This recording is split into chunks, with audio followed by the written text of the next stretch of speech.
সারাদিন সরগরম ছিল মিরপুর পাড়া, বিশেষ করে বললে সাকিব আল হাসান এবং লেজেন্ডস অফ রূপগঞ্জ নিয়ে। এত আলোচনা আর সমালোচনার মধ্যে একটি নাম চলে গিয়েছে একদম আড়ালে, তা হলো লিটন কুমার দাস। ডিপিএলে এবার দল 12টি, 22 ও 23 তারিখ হবে দল বদল। তবে প্রথম দিনই বেশিরভাগ দলগুলো গুছিয়ে নিয়েছে নিজেদের প্লেয়ারদের, কিন্তু লিটনকে নিতে আগ্রহী নয় কেউই। চ্যাম্পিয়ন্স ট্রফির দল থেকে বাদ পড়েছিলেন অফ ফর্মের কারণে, কিন্তু বাদ পড়েই দেখিয়েছিলেন নিজের ক্যারিশমেটিক পারফরমেন্স। বিপিএলে তুলে নিয়েছিলেন রেকর্ড গড়া সেঞ্চুরি। ন্যাশনাল টিমে জায়গা নাই পেতে পারে, কিন্তু ঘরোয়া টুর্নামেন্টে কেন জায়গা হলো না এই ক্লাসিক্যাল ব্যাটসম্যানের? উত্তরটা টাকা। লিটন নিজের পারিশ্রমিক চেয়েছিলেন প্রায় 40 লাখ টাকা, কিন্তু এত টাকা দিয়ে তাকে দলে নিতে আগ্রহী নয় কেউই। আবার দলগুলোর প্রস্তাবিত অর্থেও খেলতে আগ্রহী পাচ্ছেন না এলকেজি।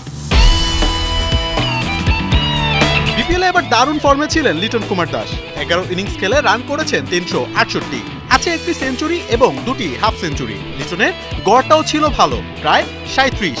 এছাড়া গত ডিপিএলেও খারাপ পারফরমেন্স করেননি লিটন। 3 ম্যাচ খেলে করেছেন একটি 50। আন্তর্জাতিক ক্রিকেটে 7000 রান এবং ফার্স্ট ক্লাস ক্রিকেটেও 7000 রান। ইন্টারন্যাশনাল ক্রিকেটে 9টি সেঞ্চুরি এবং ফার্স্ট ক্লাস ক্রিকেটে 19টা সেঞ্চুরি। এমন একজন প্লেয়ারকে নিজ দেশের ঘরোয়া ক্রিকেটে নিতে না চাওয়াটা সত্যি হতাশার। মোহাম্মদ আদনান, 71। সত্যি হতাশার।